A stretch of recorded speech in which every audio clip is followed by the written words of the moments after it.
Dear student, operation research के lecture number 6 पर मैं आज एक प्रॉब्लम पर डिस्कस करूंगा, जो कि प्रॉब्लम मेरा बेस्ड है नॉन लीनियर प्रोग्रामिंग प्रॉब्लम्स पर बेस्ड है, जिसमें नेसेसरी कंडीशन को अप्लाई किया जाएगा और लेग्रांजेस फंक्शन फाइंड करके उसकी नेसेसरी कंडीशन को फाइंड किया जाएगा।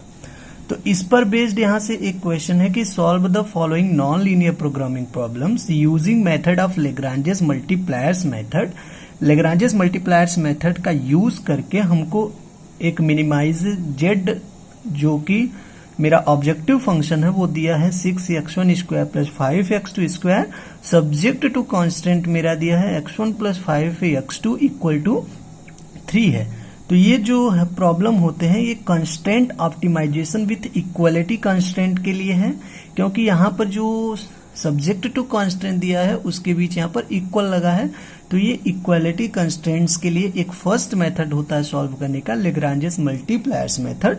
तो उसी मेथड का यूज करके हमें इस given non linear programming problems को सॉल्व करना है। इस प्रॉब्लम्स को नॉन लीनियर प्रोग्रामिंग प्रॉब्लम इसलिए कहा जा रहा है कि जो भी यहाँ पर ऑब्जेक्टिव फंक्शन या सब्जेक्ट टू कंस्ट्रेंट, इसमें से कोई भी इक्वेशन में अगर वेरिएबल्स के पावर 1 से अधिक हो जाते तो ऐसे वेरिएबल मेरे लीनियर प्रोग्रामिंग प्रॉब्लम्स के अंतर्गत नहीं आते। तो this types of a problem is called a non linear programming problem, in short NLPP इसे बोलते हैं। तो यहां से देखिएगा, सब्जेक्ट टू कांस्टेंट में जो वेरिएबल्स की पावर है वो तो 1 है, बट यहाँ पर ऑब्जेक्टिव फंक्शन जो है वहां पर वेरिएबल x1 की पावर 2 है और x2 की पावर 2 है। तो this is called the non linear programming problems solution question. तो इसे हम सॉल्व करते हैं। तो इसके सॉल्यूशन में सबसे पहले यहाँ पर गिवन कंडीशन क्या है, गिवन है गिवन ए NLPP मतलब नॉन लीनियर प्रोग्रामिंग प्रॉब्लम। तो मिनिमाइज जेड हमको ऑलरेडी पहले से ही दे दिया है 6x1 square plus 5x2 square, जहां पर सब्जेक्ट टू कंस्ट्रेंट को शॉर्ट में ऐसा लिख दिया और इसे ये दिया है x1 plus 5x2 equal to 3।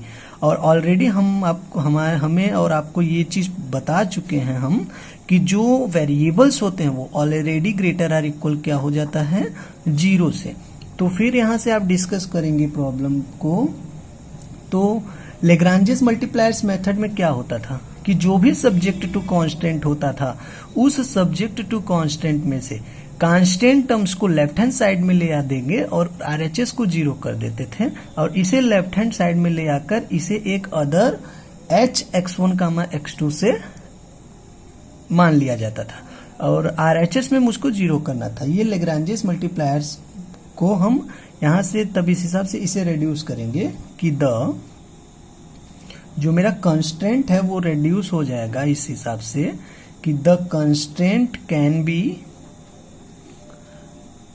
Reduced to, constraint मेरा कैसे रेड्यूस्ड होगा कि x1 x2 इक्वल हो जाएगा, यहां से x1 प्लस 5x2 है और इसे -3 कर देंगे तो उस साइड पूरा 0 हो जाएगा। तो जो मेरा रीस्टेटेड प्रॉब्लम्स बने जाएगा वो इक्वल 0 हो जाएगा और इतने का इक्वल 0 हो गया, ठीक है। और इसी का वैल्यू क्या दिया है यहाँ पर, x1 प्लस 5x2 -3 हो गया, ठीक है। तो अब लेग्रांज फंक्शन क्या होता है, लेग्रांज फंक्शन की डिफिनेशन जब मैं नेसेसरी कंडीशन फाइंड कर रहा था तो उसके लिए मैं बताया था लेग्रांज फंक्शन। तो लेग्रांज फंक्शन क्या होता है, जितने वेरिएबल्स होते हैं उस वेरिएबल्स के अतिरिक्त एक लैम्डा को भी उसी में इंक्लूड कर दिया जाता है, इंट्रोड्यूस किया जाता है लैम्डा, और इन सभी को ये x1 x2 लैम्डा ये लेग्रांज मल्टीप्लायर्स को डिनोट कर रहा है, लेग्रांज फंक्शंस को डिनोट कर रहा है। तो लेग्रांज फंक्शन यहाँ पर 2 वेरिएबल के हैं x1 x2, तो इसलिए x1 x2 2 वेरिएबल रख लिए, साथ में इसमें लैम्डा को भी इंट्रोड्यूस कर दिया और ये ओवरऑल इक्वल हो जाता है यहाँ से कि जो भी मेरा ऑब्जेक्टिव फंक्शन होता है एफ x1 कामा x2 टू वेरिएबल है यहाँ पे, तो टू वेरिएबल ही डिस्कस कर रहे हैं। अगर जनरलाइज फॉर्म होता तो डिसीजन वेरिएबल्स तो होते हैं ऑब्जेक्टिव फंक्शन के, वो x1 टू xn हो जाता। तो यहाँ से ये इक्वल हो जाता है। साथ में इसमें से हम माइनस करते हैं लैम्डा और जो न्यू कांस्टेंट मिला है उसको, x1 कामा x2 को। अब इन सभी वैल्यू को यहां से पुट कर देते हैं, तो L x1 कामा x2 कामा लैम्डा इक्वल हो जाएगा। एफ x1 कामा x2 हमको यहां से ऑब्जेक्टिव फंक्शन क्या दिया है, minimum of z 6x1 square plus 5x2 square. तो इसके जगह इसी को पुट कर दें, 6x1 square plus 5x2 square, साथ में माइनस है, लैम्डा एज इट इज रहेगा। एच x1 कामा x2 की जगह क्या है यहाँ पर दिया है, x1 प्लस 5x2 माइनस में 3। तो ऑलरेडी यहां से इतना हमको इक्वेशन, इसे हम कोई भी इक्वेशन स्टार मान लेते हैं।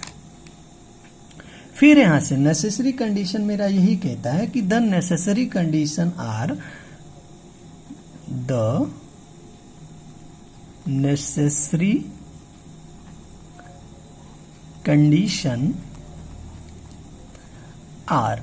तो यहां से मुझे नेसेसरी कंडीशन क्या मिलता है कि जो डेवा L अपान डेवा x1, मतलब फर्स्ट वेरिएबल्स के रिस्पेक्ट में इसका पार्शियल डेरिवेटिव करेंगे। वेरिएबल सेपरेबल मेथड टाइप्स का ये है, तो इसलिए इसका पार्शियल डेरिवेटिव होगा एवरी डिसीजन वेरिएबल जितने हैं उसके रिस्पेक्ट में, साथ ही साथ लैम्डा के रिस्पेक्ट में करेंगे। तो सबसे पहले यहाँ दो वेरिएबल हैं x1 और x2, तो इसे पार्शियल डिफरेंशिएशन इसका करेंगे x1 के रिस्पेक्ट में। तो जैसे ही x1 के रिस्पेक्ट में इस स्टार का मैं पार्शियल डेरिवेटिव करूंगा वो इक्वल हो जाएगा 0 से, तो यहाँ इम्प्लॉइज कर देगा। इसको डिफरेंशिएट करिए x1 के रिस्पेक्ट में, तो x1 स्क्वायर मतलब x के पावर n टाइप्स का है और इसका partial derivative nx power n minus 1। तो x के पावर यहाँ पर कितना है, x1 के पावर 2, तो 2 मतलब n है, तो यहाँ से हो जाएगा 2x1 पावर 2 माइनस 1, इम्प्लॉय कर देगा 2x1। ठीक है, 2 में से 1 यहाँ पावर 1 मतलब कुछ नहीं।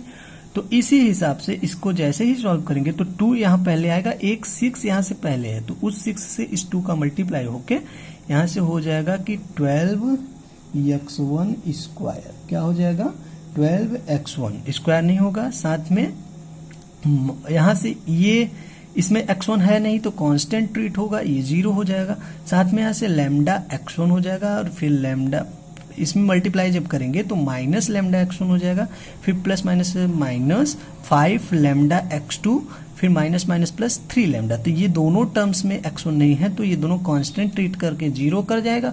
और माइनस लैम्डा x1 का अगर x1 के रिस्पेक्ट में पार्शियल डिफरेंशिएशन करेंगे तो वहां से हमको फाइनली लैम्डा केवल मिलेगा। आप इसे सिंपली है, सरल है, आप इसे करेंगे ओपन करके तो हो जाएगा।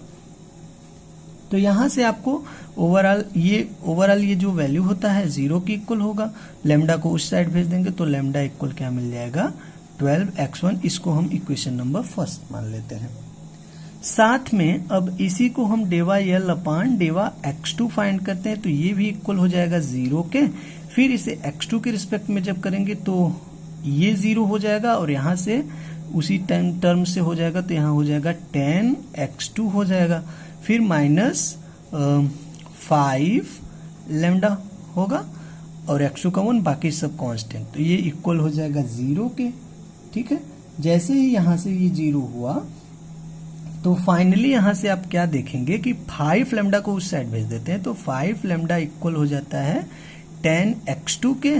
फिर यहां से लैम्डा इक्वल हो जाएगा 5 को उधर चला जाएगा तो इसके डिवाइड में हो जाएगा, 5 क्या 5 5 दूनी 10, तो ओवरऑल 2x2 हो जाएगा लैम्डा की वैल्यू। इसे हम इक्वेशन नंबर 2 मान लेते हैं। तो यहां से अब क्या करेंगे कि फ्रॉम 2 एंड 3, जब 2 और फ्रॉम 1 एंड 2, मैं जो इक्वेशन लिया हूं 1 और 2 लिया हूं, तो इस इक्वेशन से LHS लैम्डा है, दोनों का LHS इक्वल है तो RHS आपस में इक्वल हो जाएंगे। 12x1 इक्वल हो जाएगा 2x2 के, 2 1 जा 2, 2 6 जा 12, तो 6x1 इक्वल हो जाएगा x2 के। इसे भी हम ध्यान में रखेंगे। अब दोनों वेरिएबल के रिस्पेक्ट में तो पार्शियल डिफरेंशिएशन हो गया, अब इसे लैम्डा के रिस्पेक्ट में भी करते हैं पार्शियल डिफरेंशिएशन, क्योंकि ये नेसेसरी कंडीशन है, ऐसा हम आपने देख चुका है। तो वो जो भी वर्किंग रूल उसका स्टेप है उतना तो करना ही पड़ेगा। तो इसे जैसे ही लैम्डा के रिस्पेक्ट में कर दिया, ये भी इक्वल हो जाएगा 0 के। तो लैम्डा के रिस्पेक्ट में जब हम इसको करेंगे तो यहां से ये सारा टर्म 0 हो जाएगा, इसमें सब के रिस्पेक्ट में लैम्डा आएगा। तो यहां से लैम्डा के रिस्पेक्ट में लैम्डा का अंदर मल्टीप्लाई कर देंगे, तो यहां से होता क्या है, इस टाइप से बनेगा कि लैम्डा का अंदर मल्टीप्लाई करेंगे माइनस साइन के साथ, तो लैम्डा x1 प्लस माइनस से minus 5 lambda x2 minus 3 lambda आएगा। अब इसे जैसे ही लैम्डा के रिस्पेक्ट में पार्शियल डिफरेंशिएशन करेंगे तो यहां से हो जाएगा माइनस x1, लैम्डा का 1 हो जाएगा x1, फिर माइनस 5x2 लैम्डा का 1, फिर माइनस 3, हर जगह से माइनस कॉमन, तो x1 plus 5x2 plus 3 equal हो जाएगा 0 के, यहां से माइनस 0 हो जाएगा। तो x1 plus 5x2 plus 3 equal to 0, यही मेरा लैम्डा का डिफरेंशिएशन करने पर फाइंड आउट होगा। तो फाइनली यहां से आप देख सकते हैं कि x1 plus 5x2 plus 3 overall equal हो जाएगा 0 के। ये लैम्डा को फाइंड कर दिया, तो ये मेरा डेवा L अपान डेवा लैम्डा की वैल्यू निकली। फिर जो x1 plus 5x2 plus 3 equal to 0 आया है, इसमें हम x2 के वैल्यू को पुट करेंगे। ठीक है, x2 की वैल्यू यहां से आप देखेंगे कि x2 का वैल्यू यहां से निकाले हैं कि 6x1। ठीक है, तो उसी को पुट कर दीजिए। तो यहां से x1 हो जाएगा plus 5 into 6x1 plus 3 equal to 0। तो x1 प्लस 6 5 जा 30, x1 प्लस 3 इक्वल टू 0, यहां से 31 हो जाएगा। तो 31 x1 इक्वल हो जाएगा 3 के। तो यहां से x1 इक्वल हो जाएगा 3 अपान 31। अब x2 क्या हो जाएगा, इंप्लॉइज कर देगा, तब x2 बराबर हम अभी देखे हैं 6x1 होता है। तो 6 इंटू x1 क्या मिला 3/31, तो 6 3 जा 18 और 18/31, ये हमारा x2 की वैल्यू आ गई। तो x1 x2 का वैल्यू मिल गया। इसी x1 x2 के वैल्यू को मिनिमम ऑफ z में पुट कर देंगे, तो फाइनली यहां से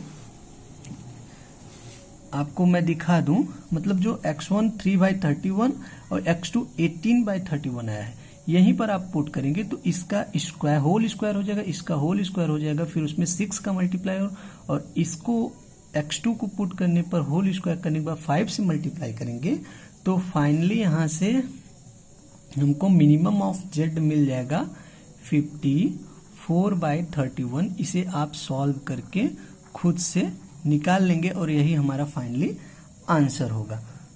साथ ही साथ दोस्तों, इसी नॉन लीनियर प्रोग्रामिंग प्रॉब्लम्स जो कि लेग्रांजेस मल्टीप्लायर के यूज से हो, इस पर बेस्ड क्वेश्चन को सॉल्व होगा। इस पर कुछ असाइनमेंट प्रॉब्लम मैं आपको दे रहा हूं, आप अपने से लगाइएगा जिससे कि आपका सारा कॉन्सेप्ट एकदम से क्लियर हो जाए। तो ये असाइनमेंट प्रॉब्लम मैं दिया हूं जो कि दूसरा, तीसरा, चौथा, पांचवा, ये मोस्ट इंपॉर्टेंट असाइनमेंट प्रॉब्लम है। इसे आप प्रैक्टिस करिएगा। और साथ ही साथ अब मैं अपने नेक्स्ट लेक्चर में आप लोगों को sufficient conditions for a general NLPP with यमलेसियन कॉन्स्टेंट्स के कॉन्सेप्ट पर बात करूंगा। और फिर इस सफिशिएंट कंडीशन के कॉन्सेप्ट को बताने के बाद हम इस सफिशिएंट कंडीशन पर भी बेस्ड कुछ प्रॉब्लम्स कराएंगे। तो हमारे साथ आप लोग जुड़े रहिए। तो ये मेरा नॉन लीनियर प्रोग्रामिंग का लेक्चर सीरीज चल रहा है जो कि operation research MSc 4th same के लिए बहुत इंपॉर्टेंट है और यूनिट नंबर 3 होता है।